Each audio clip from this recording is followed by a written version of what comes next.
Welcome to Ramana's Eduzone YouTube channel. ఇంకా ఈ ఛానల్ని ఎవరైనా సబ్స్క్రైబ్ చేయకపోతే దయచేసి సబ్స్క్రైబ్ చేసుకోగలరు.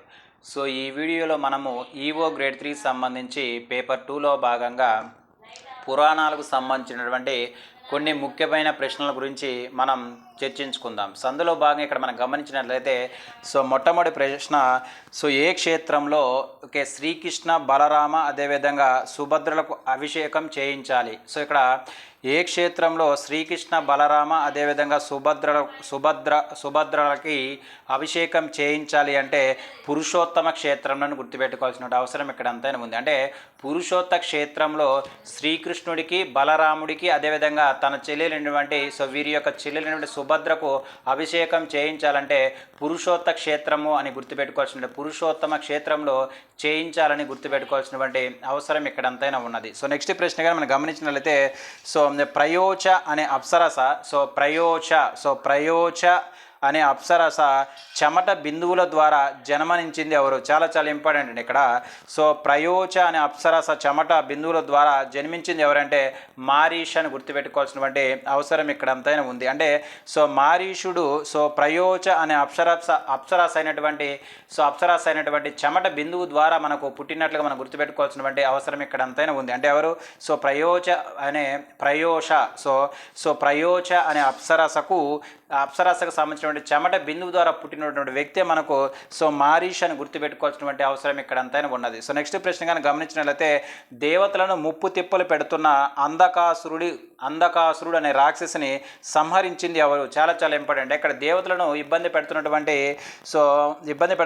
అంధకాసురుడు అనే రాక్షసుని సంహరించింది ఎవరంటే మనకు పరమశివుడుగా మనం గుర్తుపెట్టుకోవాల్సినటువంటి అవసరం ఇక్కడ అంతా. అంటే అంధకాసురుడు అనే రాక్షసుని సంహరించినటువంటి వ్యక్తి మనకు పరమశివుడుగా మనం గుర్తుపెట్టుకోవాల్సినటువంటి అవసరం ఇక్కడ అంతైనా ఉంది. నెక్స్ట్ క్వశ్చన్ కానీ గమనించినట్లయితే ఇక్కడ గంగా నది ఎవరి నోటి నుంచి వెలువడింది?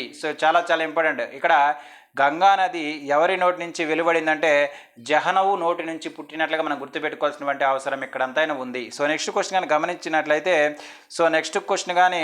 మనము గమనించినట్లయితే విరజ అనే పేరుతో సరస్వతి దేవి ఏ తీర్థంలో కొలువై ఉంది? చాలా ఇంపార్టెంట్. అంటే సరస్వతి దేవిని ఏ తీర్థంలో విరజ అనే పేరుతో పిలుస్తారు అంటే ఉత్కల క్షేత్రం అని గుర్తుపెట్టుకోవాల్సినటువంటి అవసరం ఎక్కడంతా ఉంది. అంటే ఉత్కల క్షేత్రంలో విరజ అనే పేరుతో సరస్వతి దేవి కొలువైనట్లుగా మనం గుర్తుపెట్టుకోవాల్సినటువంటి అవసరం ఇక్కడంతైనా ఉంది. నెక్స్ట్ ప్రశ్న కానీ గమనించినట్లయితే మనం సాధారణంగా చెప్పుకుంటాము అన్ని దానాలలే కల్లా అన్నదానమే మిన్న అని ఏ పురాణము ఘంటాపదంగా చెప్తుంది? చాలా ఇంపార్టెంట్ అండి. ఇక్కడ మనం జనరల్గా వాడుతుంటాం అన్ని దానాల కన్నా అన్నదానం మిన్న అని ఘంటాపదంగా చెప్తున్నటువంటి పురాణం మనకు పురాణాలలో మొట్టమొదటి పురాణమైనటువంటి బ్రహ్మ పురాణంగా మనం గుర్తుపెట్టుకోవాల్సినటువంటి అవసరం ఇక్కడ అంతైనా ఉంది. అంటే ఇక్కడ బ్రహ్మ పురాణంలో అన్ని దానాల కన్నా అన్నదానం మిన్న అనే మాట ఉన్నట్లుగా మనం ఎగ్జామినేషన్ పాయింట్ ఆఫ్ వ్యూలో గుర్తుపెట్టుకోవాల్సినటువంటి అవసరం ఇక్కడ అంతైనా ఉన్నది.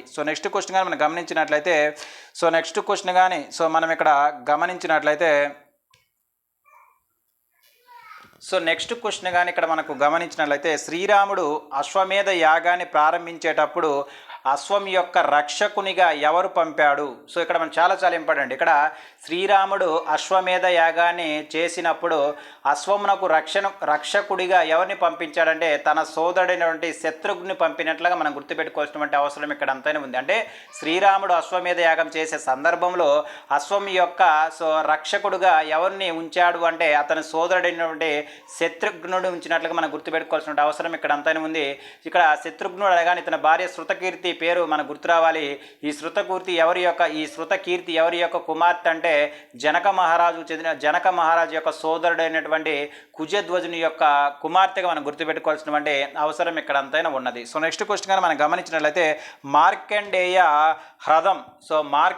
హ్రదం అనే సరోవరం ఎక్కడ ఉన్నది? అంటే ఇక్కడ మనకు మార్కండేయ హ్రదం అనే సరోవరం ఎక్కడ ఉన్నదంటే పురుషోత్తమ క్షేత్రంలో ఉన్నట్టుగా మనం గుర్తుపెట్టుకోవాల్సిన అవసరం ఇక్కడ అంతా ఉంది. అంటే ఇక్కడ పురుషోత్తమ క్షేత్రంలో మార్కండేయ హ్రదం అనే సరోవరం ఉన్నట్లుగా మనం గుర్తుపెట్టుకోవాల్సినటువంటి అవసరం ఇక్కడ అంతైనా ఉన్నది. నెక్స్ట్ క్వశ్చన్ కానీ గమనించినట్లయితే కశ్యపుడు భార్య అయినటువంటి మనకు దిది చాలా ఇంపార్టెంట్. దిది ఎవరి యొక్క తల్లి అంటే దానవుల యొక్క తల్లి అని గుర్తుపెట్టుకోవాలి. దానవులు అంటే ఎవరు? మన రాక్షసులు. అంటే రాక్షసుల యొక్క తల్లి ఎవరంటే మనకు దిదిగా మనం గుర్తుపెట్టుకోవాల్సిన అవసరం ఇక్కడ ఎంతైనా ఉంది. అదేవిధంగా ఈ దిది ఎవరి యొక్క భార్య? కశ్యపు భార్య. అక్కడ చూడండి క్వశ్చన్ ఏమడుగుతున్నాడు, కశ్యపుడు భార్య అయినటువంటి దిది ఏ వ్రతం ఆచరించి 49 మంది పుత్రులకు జన్మనించింది. సో ఏ వ్రతాన్ని ఆచరించి దిది అనే వ్యక్తి, అంటే ఈ దిది ఎవరు? మనకు కశ్యపుని యొక్క భార్యగా మనం గుర్తుపెట్టుకోవాలి. అంటే కశ్యపుని యొక్క భార్య అయినటువంటి దిది సో ఏ వ్రతం చేసి 49 మందికి సో సంతానం కలిగించిందంటే జ్యేష్ఠ పూర్ణిమ వ్రతం. అంటే సో ఇక్కడ దిది అంటే రాక్షసులకు తల్లి అయినటువంటి దిది జ్యేష్ఠ పూర్ణిమ వ్రతం చేసి 49 మంది పుత్రులకు జన్మనిచ్చినట్లుగా మన ఎగ్జామినేషన్ పాయింట్ ఆఫ్ వ్యూ గుర్తుపెట్టుకోవాల్సినటువంటి అవసరం ఇక్కడ అంతైనా ఉన్నది. సో నెక్స్ట్ ప్రశ్నగా మనం గమనించినట్లయితే నెక్స్ట్ ప్రశ్న కానీ మనం ఇక్కడ గమనించినట్లయితే ఇక్కడ మనము నెక్స్ట్ క్వశ్చన్ కానీ మనం గమనించినట్లయితే, నీకు పూజాది కార్యక్రమాలు లేకుండుగా కానీ బ్రహ్మను శపించింది ఎవరు? మనం జనరల్గా మనం గమనించినట్లయితే ఇక్కడ మనకు బ్రహ్మను కూడా ఎవరు కొలవరు. అంటే బ్రహ్మకు ఎవరు కూడా పూజలు నిర్వహించరు అని మనం చూస్తూనే ఉంటాం. కానీ ఇక్కడ మనం బాగా గుర్తుపెట్టుకోవాల్సిన విషయం ఏంటంటే, బ్రహ్మకు ఈ విధంగా నీకు ఎప్పటికి కూడా పూజలు జరగవు అని శపించినటువంటి వ్యక్తి మనకు ఎవరంటే నారదుడు అని గుర్తుపెట్టుకోవాల్సినటువంటి అవసరం ఇక్కడ అంతనే ఉంది. అంటే నారదుడి చేత శపించినటువంటి బ్రహ్మను ఎవరు కూడా పూజా కార్యక్రమాలు ఈ బ్రహ్మకు ఎవరు కూడా పూజా కార్యక్రమాలు చేయరని మనం గుర్తుపెట్టుకోవాల్సిన అవసరం ఇక్కడ అంతైనా ఉంది. ఎవరి శాపం వల్ల అంటే నారదుని యొక్క శాపం వల్ల బ్రహ్మకు ఎటువంటి పూజా కార్యక్రమాలు ఉండవని మనం గుర్తుపెట్టుకోవాల్సినటువంటి అవసరం ఇక్కడ అంతైనా ఉన్నది. నెక్స్ట్ ప్రశ్నగా మనం గమనించినట్లయితే నృసింహ బిలం అనే కొండ గుహ ఏ క్షేత్రంలో ఉంది? ఏదండి నృసింహ బిలం అనే కొండ గుహ ఏ క్షేత్రంలో ఉందంటే పురుషోత్తమ క్షేత్రంలో ఉన్నట్లుగా మనం గుర్తుపెట్టుకోవాల్సినటువంటి అవసరం ఇక్కడ అంతనే ఉంది. అంటే ఇక్కడ పురుషోత్తమ క్షేత్రంలో ఉన్నటువంటి బిలం ఏంటిది మనకంటే నృసింహ బిలం అని గుర్తుపెట్టుకోవాల్సినటువంటి అవసరం ఇక్కడ అంతైనా ఉన్నది. నెక్స్ట్ ప్రశ్న కానీ గమనించినట్లయితే కామాక్షి చరిత్రను ఎవరు చెప్పారు? కామాక్షి చరిత్రను ఎవరు చెప్పారంటే హయగ్రీవుడు చెప్పినట్లుగా మనం ఎగ్జామినేషన్ పాయింట్ ఆఫ్ వ్యూ గుర్తుపెట్టుకోవాల్సినటువంటి అవసరం ఇక్కడ అంతైనా ఉంది. అంటే ఇక్కడ హయగ్రీవుని చేత కామాక్షి చరిత్ర మనము చెప్పినట్లుగా ఎగ్జామినేషన్ పాయింట్ ఆఫ్ వ్యూ గుర్తుపెట్టుకోవాల్సినటువంటి అవసరం ఇక్కడ అంతైనా ఉన్నది. నెక్స్ట్ ప్రశ్నగా మనం గమనించినట్లయితే పౌండ్రక వాసుదేవుని చంపింది ఎవరు? చాలా ఇంపార్టెంట్ అండి. మనం ఇక్కడ భాగవతం చెప్పుకునేటప్పుడు ఈ పౌండ్రక వాసుని గురించి కూడా మనం చెప్పుకున్నాము. ఈ పౌండ్రక వాసుని చంపింది ఎవరంటే మనకు విష్ణువు అని మనం గుర్తుపెట్టుకోవాల్సినటువంటి అవసరం ఇక్కడ అంతైనా ఉన్నది. నెక్స్ట్ క్వశ్చన్గా మనం గమనించినట్లయితే రావణుడు ఎన్ని సంవత్సరాలు తపస్సు చేశాడు? చాలా ఇంపార్టెంట్. ఎన్ని సంవత్సరాలు తపస్సు చేశాడంటే రావణుడు 10,000 సంవత్సరాలు తపస్సు చేసినట్లుగా మన ఎగ్జామినేషన్ పాయింట్ ఆఫ్ వ్యూ గుర్తుపెట్టుకోవాల్సినటువంటి అవసరం ఇక్కడ అంతైనా ఉంది. నెక్స్ట్ క్వశ్చన్ కానీ గమనించినట్లయితే బ్రహ్మదేవుడు మహావిష్ణు యొక్క ఏ శరీర అవయవ భాగం నుంచి ఉద్భవించడం జరిగింది? అంటే బ్రహ్మ మహావిష్ణు యొక్క ఏ శరీర భాగం నుంచి జన్మించడం అనేది జరిగింది అంటే నాభి బొడ్డు నుంచి బ్రహ్మ పుట్టినట్టుగా మనము గుర్తుపెట్టుకోవాల్సినటువంటి అవసరం ఇక్కడ అంతైనా ఉన్నది. నెక్స్ట్ క్వశ్చన్ కానీ మనం గమనించినట్లయితే నెక్స్ట్ క్వశ్చన్ కానీ మనం గమనించినట్లయితే ఇక్కడ బ్రహ్మ మహావిష్ణువు యొక్క ఏ భాగం నుంచి మనకు జన్మించాడంటే ఏ భాగం నుంచి మనకు నాభి భాగం నుంచి మనకు జన్మించినట్లుగా ఎగ్జామినేషన్ పాయింట్ ఆఫ్ వ్యూలో గుర్తుపెట్టుకోవాలి. ఇక్కడ మనం నెక్స్ట్ ప్రశ్న కానీ గమనించినట్లయితే భోజనం చేసేటప్పుడు మనం ఏ దిశలో కూర్చుండాలి? ఏ దిశలో కూర్చోవాలంటే మనము ఒకటి తూర్పు దిశలో, అదేవిధంగా ఉత్తర దిశలో కూర్చొని మనము భోజనం చేయాల్సినటువంటి అవసరం ఎంతైనా ఉంది. అంటే ఇక్కడ మనం బాగా గుర్తుపెట్టుకోవాల్సిన విషయం ఏంటంటే ఇక్కడ ఏమడుగుతున్నాడంటే భోజనం చేసే సందర్భంలో మనం ఏ దిశలో కూర్చుండాలంట? ఒకటి ఉత్తర దిశలో కూర్చోవచ్చు అంట, అదేవిధంగా తూర్పు దిశలో కూర్చొని మనము భోజనం చేయవలసినటువంటి అవసరం ఇక్కడ ఎంతైనా ఉన్నది. నెక్స్ట్ కానీ గమనించినట్లయితే బ్రహ్మకు సాక్ష్యం చెప్పిన పుష్పం ఏది? అంటే బ్రహ్మకు సాక్ష్యం చెప్పినటువంటి పుష్పం ఏదంటే కేతకీ పుష్పంగా మనం గుర్తుపెట్టుకోవాల్సిన అవసరం ఇక్కడ అంతనే ఉంది. అంటే ఇక్కడ కేతకీ పుష్పం అనేది బ్రహ్మకు సాక్ష్యం చెప్పినట్లుగా మన ఎగ్జామినేషన్ పాయింట్ ఆఫ్ వ్యూలో గుర్తుపెట్టుకోవాల్సినటువంటి అవసరం ఇక్కడ అంతనే ఉంది. నెక్స్ట్ క్వశ్చన్ గమనించినట్లయితే మహిషాసురుణ్ణి చంపింది ఎవరు? చాలా ఇంపార్టెంట్. మనకు మహిషాసురుణ్ణి చంపింది ఎవరంటే మనకు దుర్గామాతగా మనం గుర్తుపెట్టుకోవాల్సినటువంటి అవసరం ఇక్కడ అంతనే ఉంది. అంటే ఇక్కడ దుర్గామాత చేత మరణించినటువంటి వ్యక్తి మనకు ఎవరంటే మహిషాసురుడు మహీస అసురుడని మనం గుర్తుపెట్టుకోవాల్సినటువంటి అవసరం ఇక్కడ అంతైనా ఉన్నది. సో నెక్స్ట్ క్వశ్చన్ కనుక గమనించినట్లయితే పార్వతీదేవి ఎవరి యొక్క కుమార్తె? చాలా చాలా ఇంపార్టెంట్ ఇక్కడ. సో పార్వతీదేవి ఎవరి యొక్క కుమార్తె అంటే హిమవంతుడి యొక్క కుమార్తెగా మనం గుర్తుపెట్టుకోవాల్సినటువంటి అవసరం ఇక్కడ అంతానే ఉంది. సో పార్వతీదేవి ఎవరి యొక్క కుమార్తె అంటే హిమవంతుడి యొక్క కుమార్తెగా మనము ఎగ్జామినేషన్ పాయింట్ ఆఫ్ వ్యూలో గుర్తుపెట్టుకోవాల్సినటువంటి అవసరం ఇక్కడ అంతానే ఉంది. సో నెక్స్ట్ ప్రశ్న కానీ మనం గమనించినట్లయితే ఇక్కడ మనము నెక్స్ట్ ప్రశ్న కానీ గమనించినట్లయితే రాముడు అయోధ్యను ఎన్ని సంవత్సరాలు పరిపాలించాడు? చాలా చాలా ఇంపార్టెంట్ అండి. సో రావణాసురుడు ఎన్ని సంవత్సరాలు తపస్సు చేశాడంటే 10 సంవత్సరాలను మనం గుర్తుపెట్టుకోవాల్సినటువంటి అవసరం ఇక్కడ అంతైనా ఉంది. అదేవిధంగా రాముడు అయోధ్యను ఎన్ని సంవత్సరాలు పరిపాలించాడంటే 11,000 సంవత్సరాలు పరిపాలించినట్లుగా మనం ఎగ్జామినేషన్ పాయింట్ ఆఫ్ వ్యూలో గుర్తుపెట్టుకోవాల్సినటువంటి అవసరం ఇక్కడ అంతైనా ఉంది. సో నెక్స్ట్ క్వశ్చన్ కానీ గమనించినట్లయితే పురుషోత్తమ క్షేత్రం ఎక్కడ ఉంది?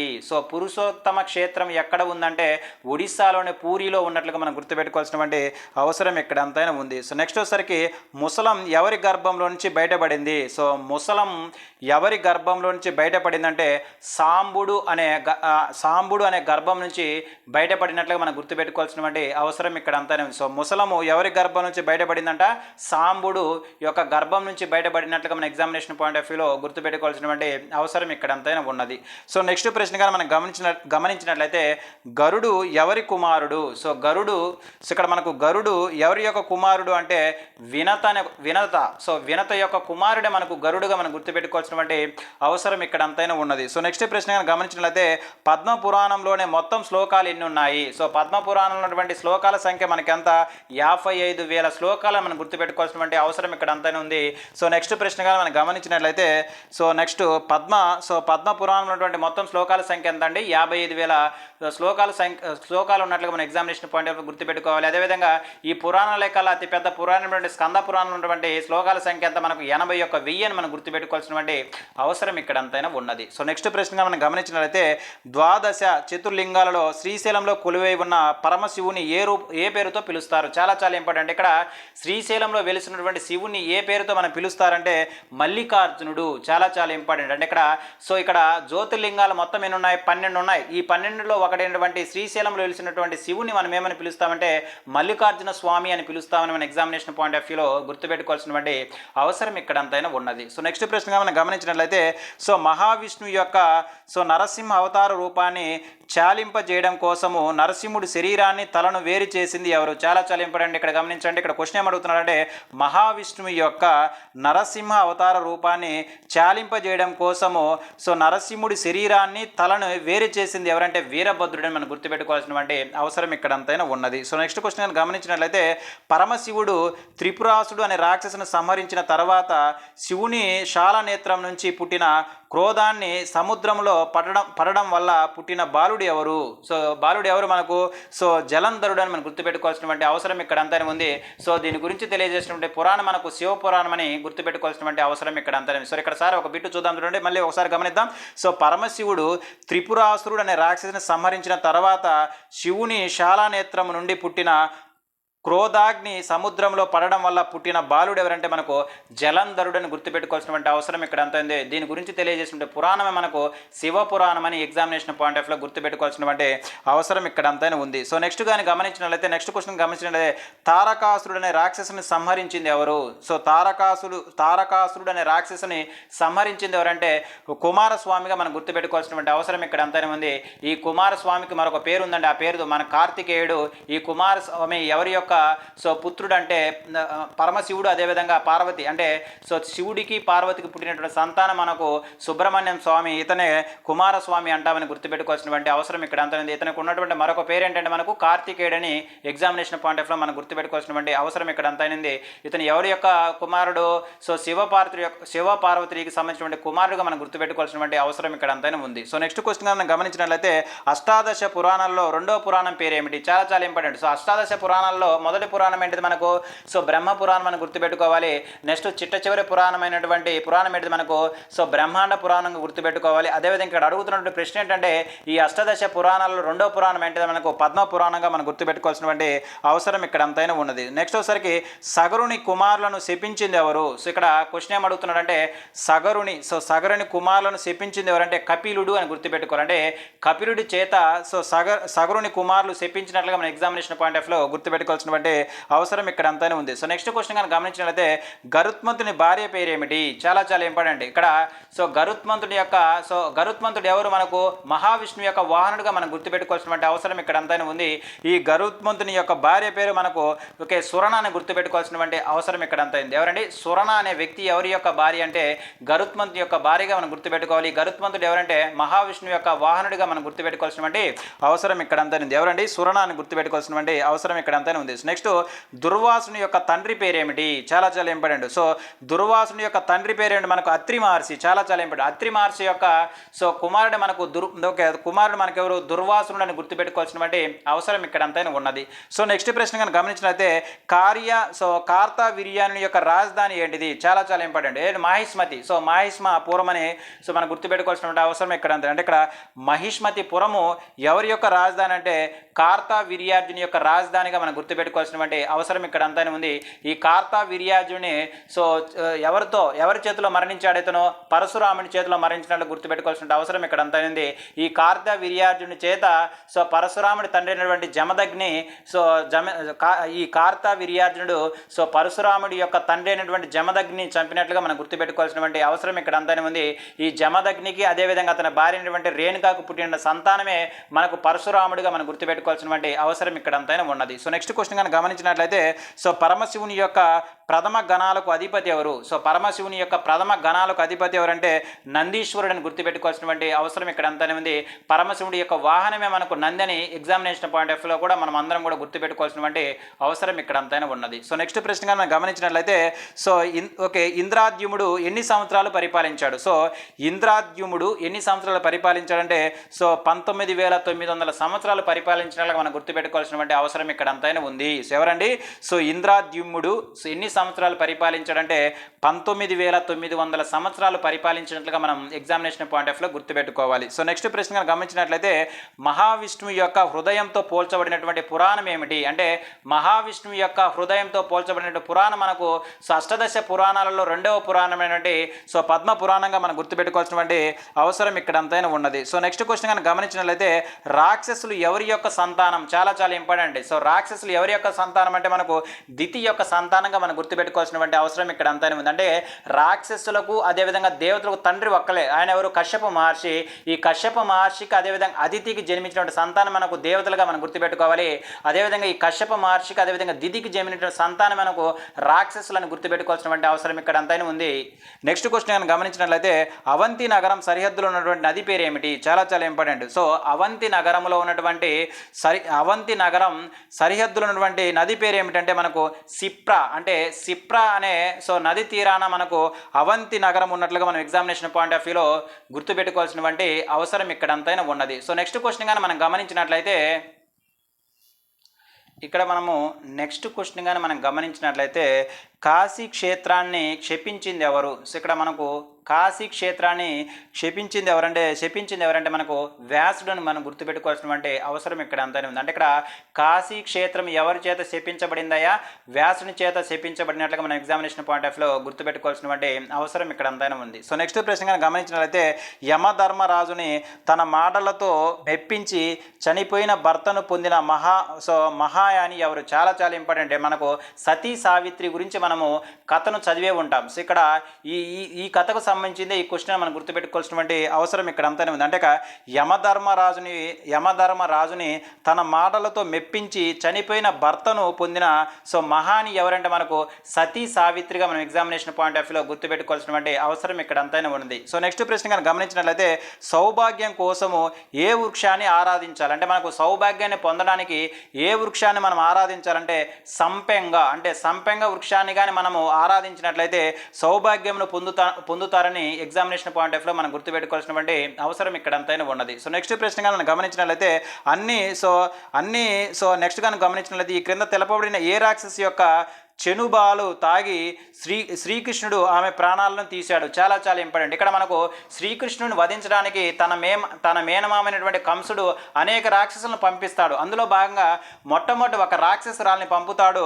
ఆ రాక్షసు యొక్క చనుబాలు తాగి శ్రీకృష్ణుడు ఆమెను ప్రాణాలు తీశాడు. ఆ రాక్షసు పేరే మనకేంటంటే పూతన. సో ఈ పూతన అనే రాక్షసురాలుని మొట్టమొదటిసారిగా శ్రీకృష్ణుడు తన యొక్క చనుబాలు తాగి శ్రీకృష్ణుడు ఆమెను చంపినట్లుగా మన ఎగ్జామినేషన్ పాయింట్ ఆఫ్ లో గుర్తుపెట్టుకోవాల్సినటువంటి అవసరం ఇక్కడ అంతైనా ఉంది. సో నెక్స్ట్ ప్రశ్నగా మనం గమనించినట్లయితే గర్భిణీలు ఏ వైపుకు తలపెట్టి పడుకోవాలి? చాలా చాలా ఇంపార్టెంట్. ఇక్కడ గర్భిణీలు ఏ వైపుకు తల పెట్టుకొని పడుకోవాలట?